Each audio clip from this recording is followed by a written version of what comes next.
Hi guys, I'm Laura Vitale. On this episode of Laura in the Kitchen, I'm going to show you how to make one of my husband's favorites, chicken corn chowder. Now, it's a very simple thing to make as long as you have very good ingredients. I'm going to show you exactly how. But first thing we're going to do is go over the ingredients so you can get started.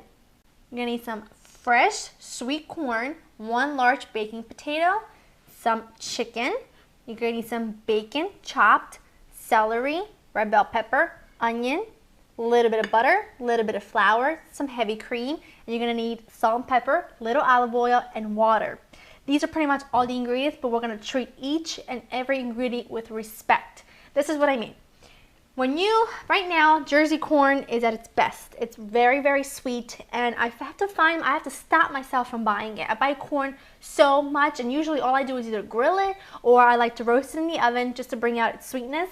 So I use it a lot. You can substitute with canned corn or frozen corn. You're not going to get the same result because we're going to use the actual corn cob itself to make the stock really flavorful. That's number 1 tip to having the soup come out amazing. Second is that, as you can see, I'm using dark meat chicken. It's the leg and thigh portion. The reason I do that, it's on the bone. The reason I do that is because I love chicken breast. I do. It's lean, it's delicious, but that's exactly the problem. It's too lean. It doesn't have enough flavor. And if you were to cook chicken breast the way we're going to cook this, it would completely dry out and be tasteless and give no flavor to the soup. Now what I'm doing is I'm using the dark meat on the bone, and that way, one, that cooks. Number 1, it stays really flavorful and moist, but number 2, that bone has so much flavor that when we combine it with the corn cob and the water, it's going to make the most amazing stock, and we're just using water. Thinking smart. Now, we need to cut this corn. Cut the bottom off so you get give it feet, right? So it's flat. Now, so the corn doesn't go everywhere, this is what I do. I take a big bowl, I put a little bowl inside so it's nice and sturdy, like that. Sit it on there, nice and safe, and then with a sharp knife, just cut against the cob. And look, the corn just goes right into the bowl. It doesn't go all over your counter. You don't have to fish around for it. So I'm just going to cut all of them up. I have all my fresh corn kernels in this bowl. Set that aside. Remember, don't throw away the cob. Now in this pot, I have about a teaspoon of olive oil, and to that, it's preheating over medium-high heat. I'm going to add in my bacon, just a few slices of bacon. And I'm going to cook that for about 2 to 3 minutes until it starts to cook down and crisp up around the edges. But you don't want it too hot, too crispy. Otherwise, it's going to get too crunchy and too hard. And we don't want that.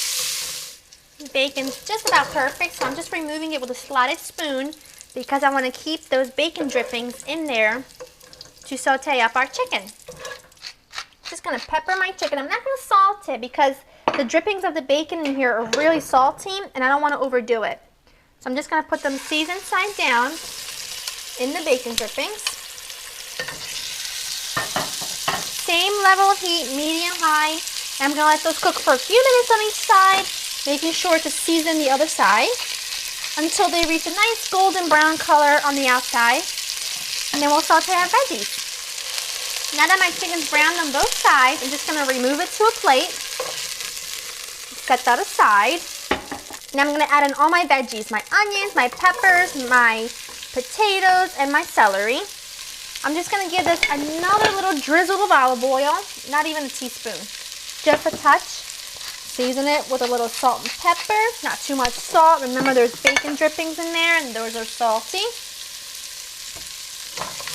Give this a nice little stir, and you got to let this cook down for about 7 to 8 minutes until the veggies start to cook down and they start to get a nice color around the edges.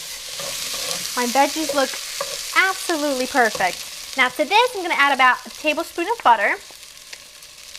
Then we're just going to stir that to melt. We're going to make what is called a roux, which is a thickening agent. And I'm going to add about a tablespoon of flour. And I'm just going to mix this up until the flour is almost absorbed by the juices from the olive oil and the butter. You can barely see it. We're kind of cooking the flour to get rid of that raw taste. Now we're going to add in our water. Let that come up to a boil, and once it's boiling, we're going to add in our sweet corn. Just put that all in there. The chicken. And 2 of our corn cobs that we reserved. This is really gonna drive home that corn flavor.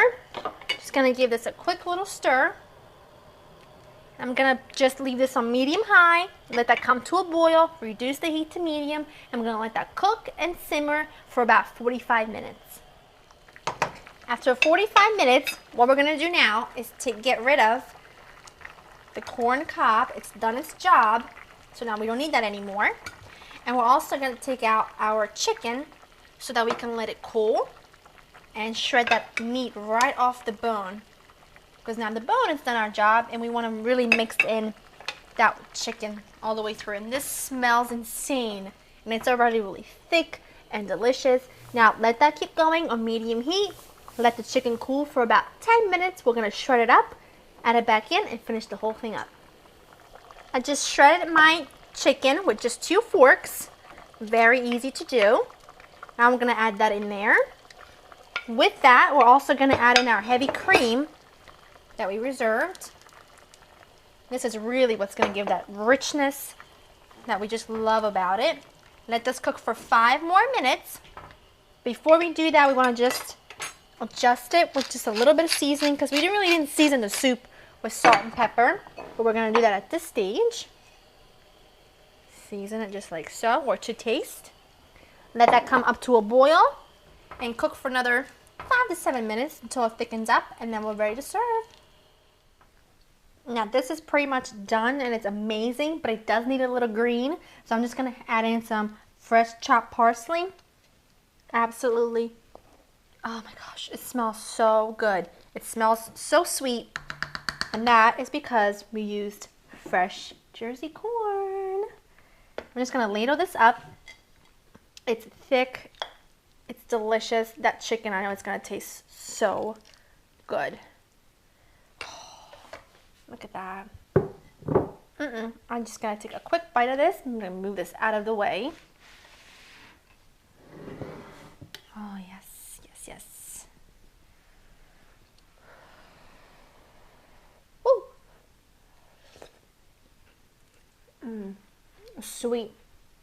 Intensely flavored by that corn, because we remember we used the actual corn cob in there to drive home that corny flavor. I bet that sounded corny. But I don't know what else to say about it. It's delicious. It tastes like it's made from fresh ingredients. Drove home that chicken stock flavor that we just used water with, but by using that dark meat chicken, really nice and intense. This is pretty much the best. I hope you guys have enjoyed spending time with me. To get this recipe and other recipes, check out my website. It's www.laureninthekitchen.com, and I'll see you next time.